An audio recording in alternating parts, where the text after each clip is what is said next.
Hello and welcome to Valley View News. I'm Xochitl Hernandez. Due to the COVID-19 outbreak, CSUN, like many other schools, moved to virtual classes. So for now, until the end of the semester, Valley View News will show you some of our favorite stories from the recent past. The stories will take you around the San Fernando Valley and beyond. A family's side business continues to thrive even during the quarantine. Reporter Sofia Gutierrez has more on the story. The Hernandez family business continues to thrive in spite of today's business climate. They rely on cactuses and horses. People need a place for their horses to stay. They wouldn't have them here to begin with. And they also need someone to train them constantly. The Hernandez family business started 2 years ago. The yard was filled with cactuses from the previous homeowners. After trimming some cactuses down, horse stalls were built.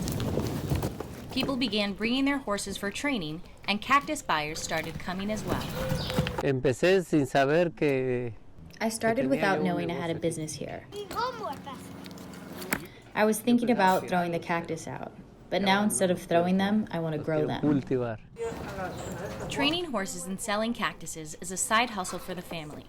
Hernandez works in landscaping, and his son recently graduated college. His degree in business administration and marketing allows him to carry that knowledge into his family's business. I saw the opportunity and I said, okay, I'm grateful that I'm studying this just because now I can implement it into the home business that we have here.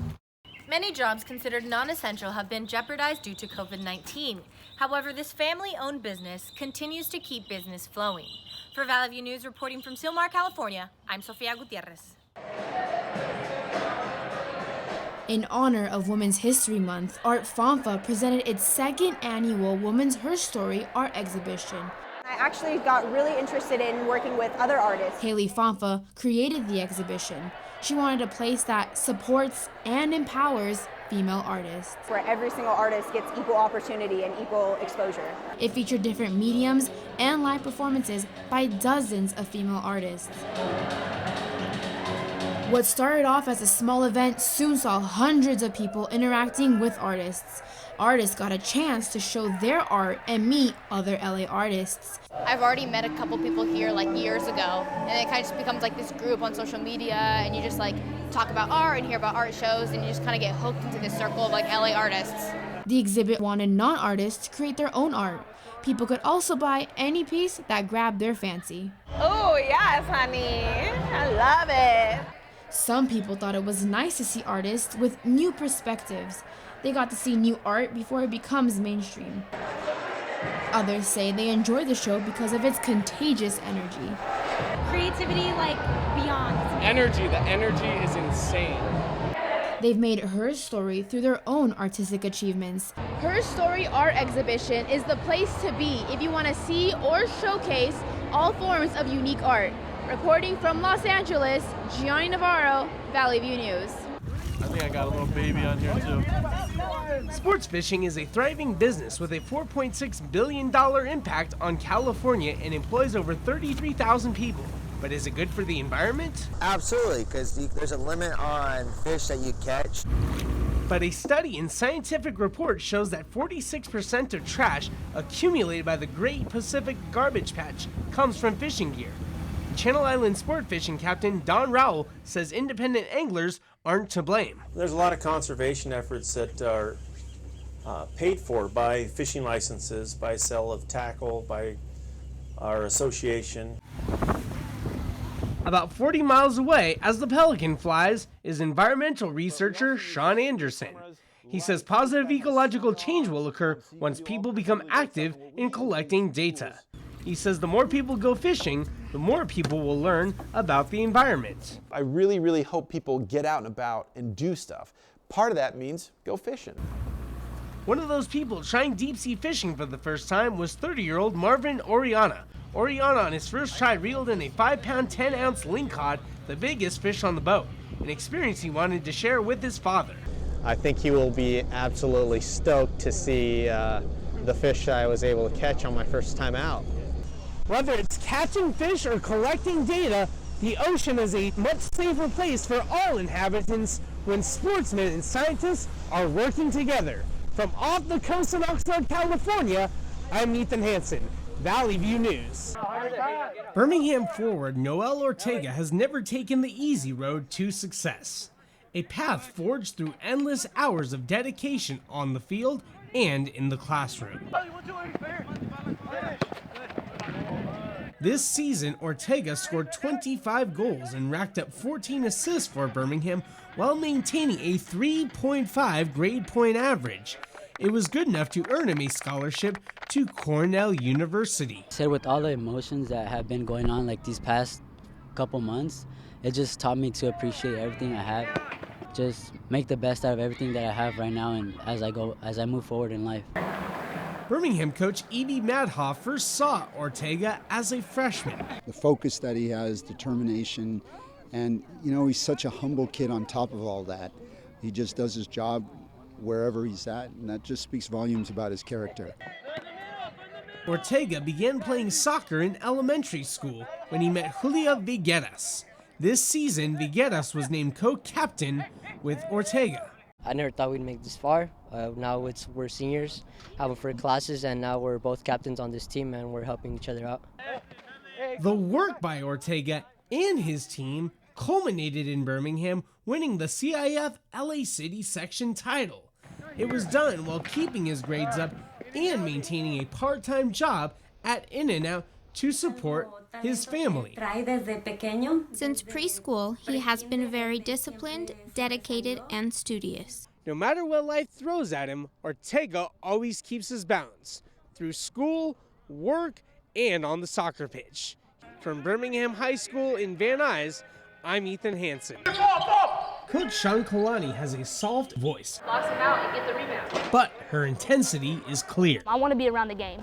She is also the sister of former NBA player Jordan Farmar. Kalani was a point guard at Taft High School, and then she played Division III basketball at Transylvania University.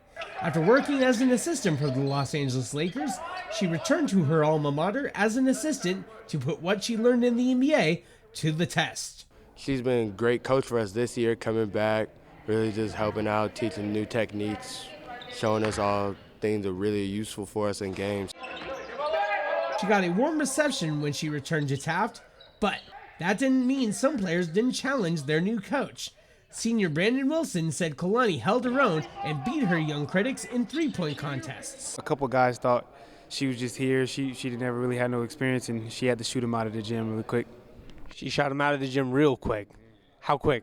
Really quick. It was over before we began. Start in front of somebody.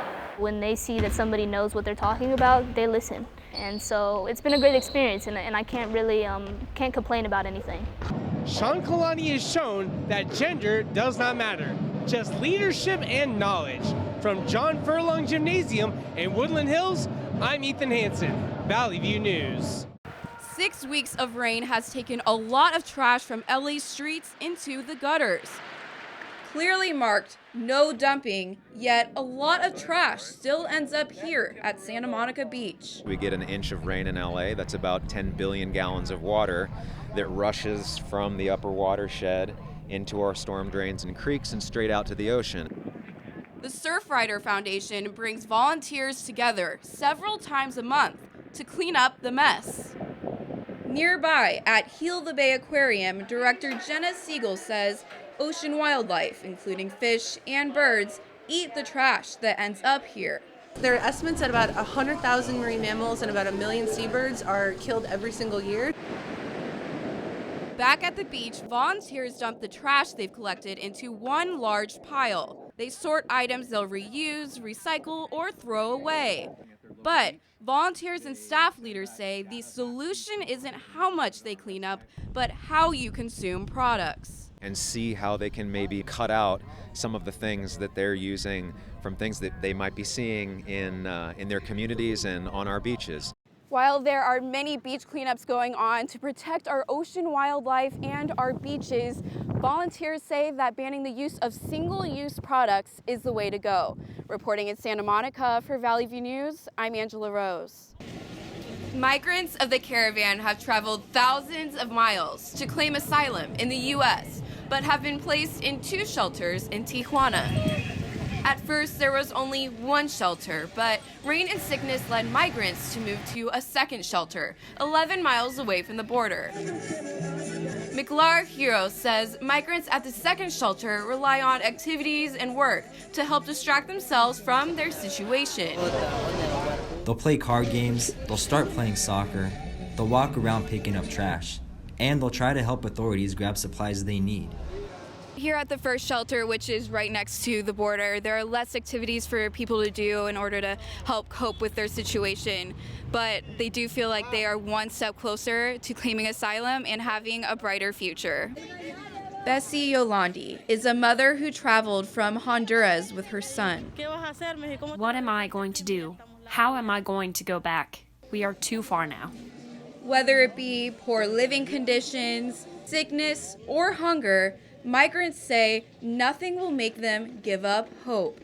Migrants will wait for months, even possibly a year, to cross this border, which is the one thing that stands between their asylum application and their dreams. I'm Angela Rose at the U.S.-Mexico border for Valley View News. I'll never forget the day our landlord called and said, "Read your lease. No pets allowed." My owner tells him my dog ate the lease, but that didn't work. And now I'm stuck in a shelter. But this pit bull is ready for a new crib. I'm loving, loyal, and play well with others. So don't be intimidated by all my muscles, because the biggest one I have is my heart. That's right, I said it.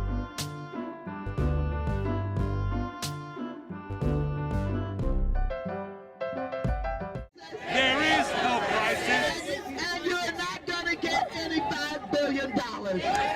Congresswoman Maxine Waters joined the activists to show her support. She said California is leading the way in the fight against the declaration. We don't care whether it's a concrete wall, it's a steel wall, or it's a beaded curtain. We're not going for it. Several groups attended the rally, including a Resist Trump group called Indivisible. Vlad Popescu, who helped organize the protest, said they're here to unite and resist. And he's creating fear in order to push his racist agenda. And we're here to say, no, this is a fake emergency, and you're not doing the right thing. Many protesters held signs and posters while chanting, "Fake emergency." LA resident Nancy Villa said she thinks Trump shouldn't be in office.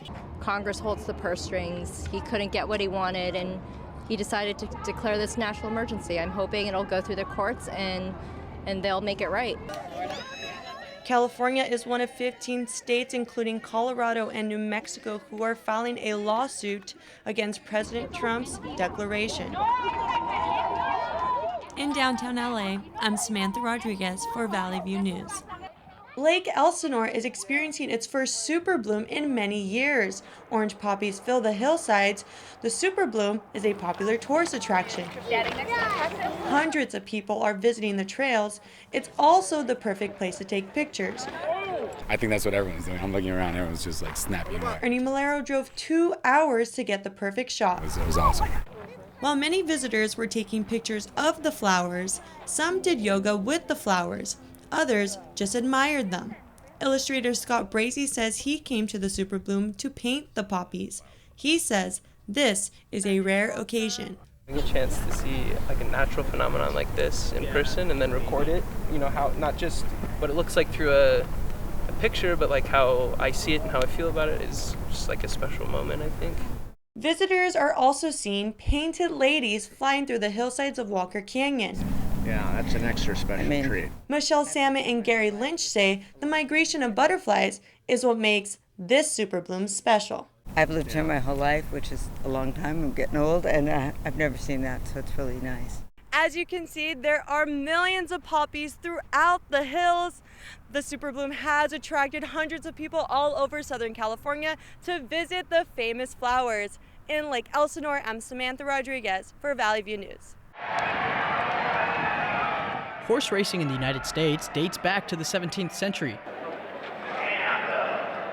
The Del Mar Fairgrounds hosts a sport that, on the surface, seems simple. Fastest horse wins. But the truth goes deeper than that.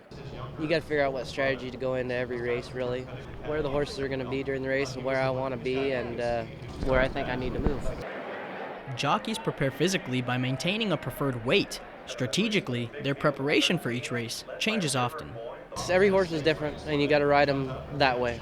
You know, there's speed horses, there's horses come from out of it.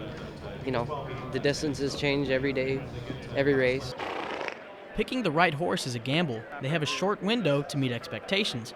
The consequences can range from relegation to forced retirement. The better ones, you look for the better races, and the ones that aren't so good, you look for what we call claiming races. That means somebody else can buy that horse in a race. Horse racing carries a lot of uncertainty. The horse's performance can vary drastically.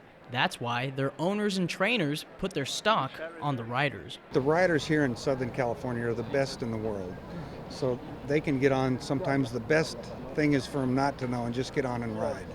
Although it may seem like speed and endurance is enough to win, strategy and consistency is the key to getting to the winner's circle. From Del Mar, I'm Brandon Benitez, Valley View News. Amateur athletic union basketball players are more athletic and talented than ever before. Their natural skill set showcases a desirable in-game product. With the abundance of talent, professional coaches are facing a new reoccurring challenge. I think a lot of these kids are falling by the wayside because of the fact that they are so athletic. They're just getting away with just pure talent instead of the fundamentals of the game of basketball. The lack of fundamental training in AAU basketball gives professional coaches an unnecessary burden, but they're not the only ones at fault. Some coaches feel like they walk on eggshells while teaching the game they know best.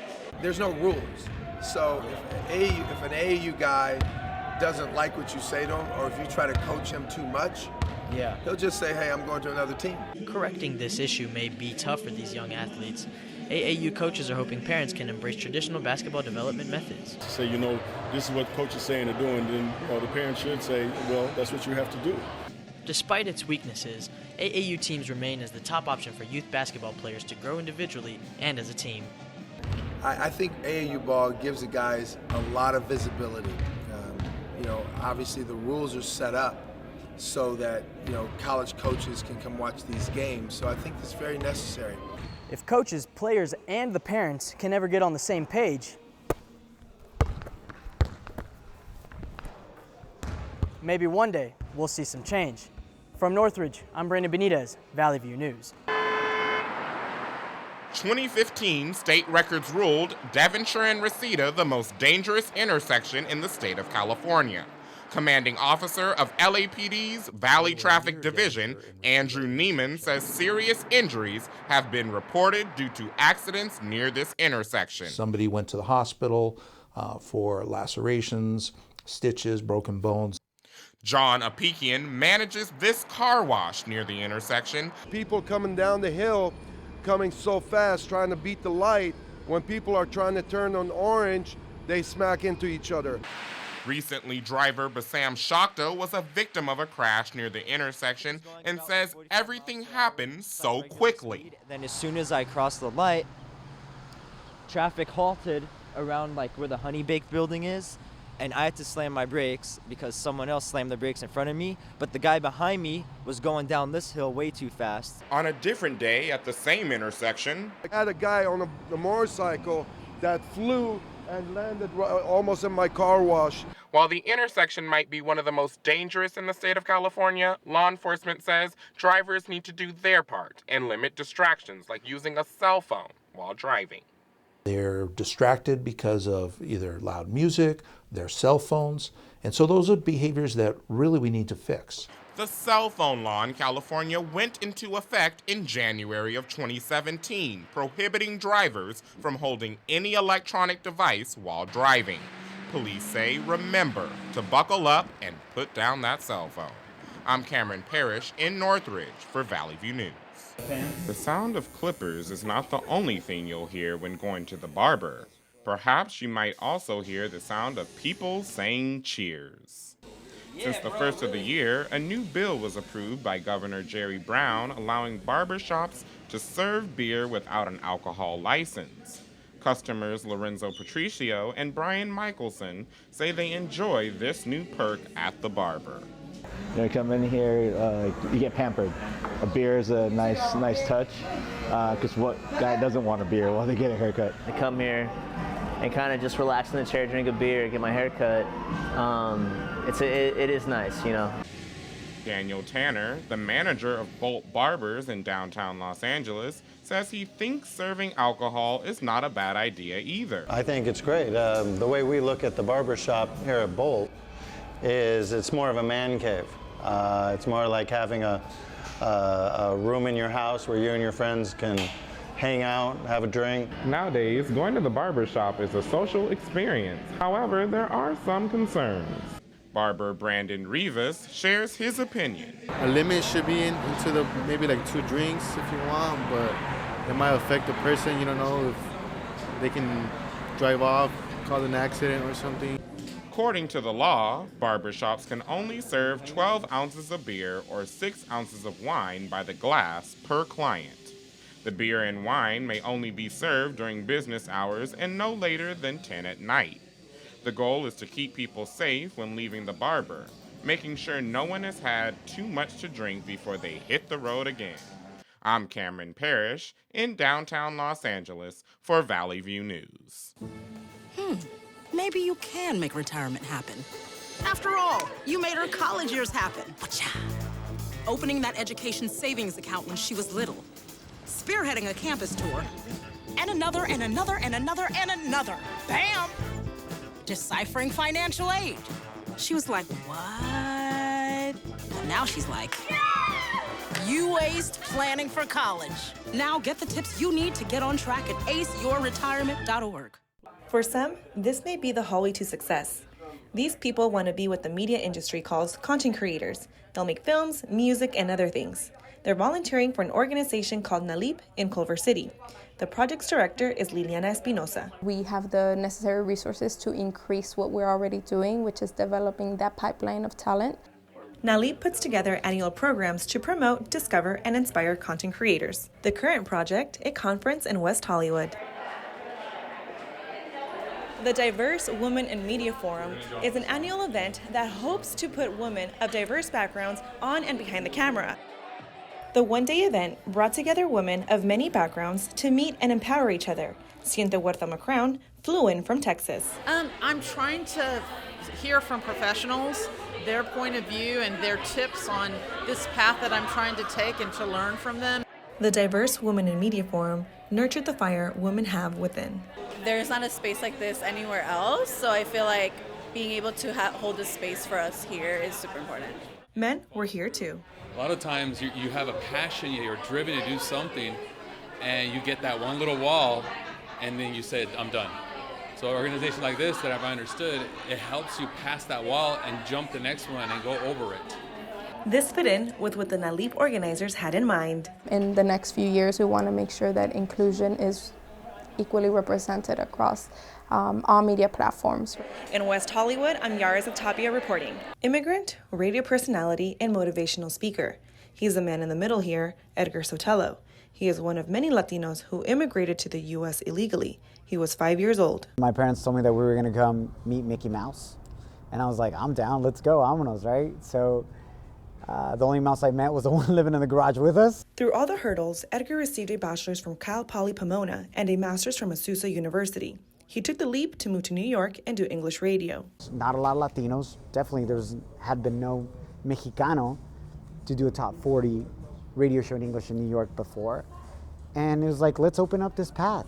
Sotelo uses his platform and the radio station, similar to this one, to inspire people. Luis Vasquez, a CSUN student and DACA recipient, has heard Sotelo on the radio and is inspired by his trajectory. I want to do a lot of work with civic advocacy journalism. That's what I like to call it. I want to represent the population that I'm from, an immigrant population.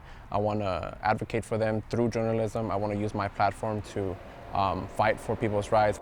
Vasquez, like Edgar Sotelo on the radio, both say they want to help people, immigrants in particular. In Studio City, Yaris of Tapia reporting. It's a method people are using for a purpose. A lot of people recycle because they want to help the earth, but a lot of people do it to get money, so they can pay bills or, do other stuff. I don't have any money, so what am I gonna do? Oh, I got some recyclables. Mark Johnson has been recycling for 20 years. He says he used to give his recyclables to neighbors and stopped giving them away after he found some prosperity in recycling. Hard as it is to make it nowadays, you need every penny. You can't just throw it away. A side hustle that has many dropping off loads of plastics and cans. Probably since we were very young, like since 2010, I guess, when that whole reduce, recycle thing came out. Albert Mendez fills many recycling containers. He says his family and he started recycling after they became more educated about keeping the earth clean. Kind of more like a side thing, like a hobby, I guess. Just because, like, when we have parties and stuff, we just collect so we could get like some type of profit off of it. Recycler Maria Gonzalez says she's been recycling for 6 years. She goes to the recycling center once a month. She says people who recycle benefit a lot from it. That's what I use it for, to buy the stuff that we need for the home. Also, I don't throw it away in the streets because it's not good for the environment. From the moment we got here, people have been coming in and out from this center, dropping off bags just like this one, all to make the extra cash. In Panorama City for Valley View News, I'm Carissa Preciado. Padre, Hijo, Espíritu Santo. Counting his blessings is what's helped ex-gang member Jorge Ruiz make it through 5 years of sobriety. I would beat my first wife. I didn't care about my family. He says living in South Los Angeles made it easy to hang out with the wrong crowd. It gave him easy access to drugs. In this part of Los Angeles, one sometimes has power over those who sell this trash. And what I would do is just ask for it. He was on a dark path that led him in the wrong direction. But after opening the doors to a religious retreat, he changed his lifestyle. I was never the same because that day I met someone who I thought I always knew, but I didn't truly know him. And his name is Jesus Christ.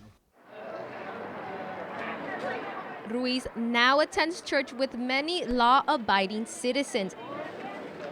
A report prepared for the Substance Abuse and Mental Health Services Administration says mental illness is common with people who struggle with substance abuse and addiction. In 2016, 8.2 million adults had a mental illness while also abusing drugs. I'd get nervous, anxious, and then I was diagnosed with vertigo, and at times I couldn't sleep. Ruiz says the first months of being sober were the hardest.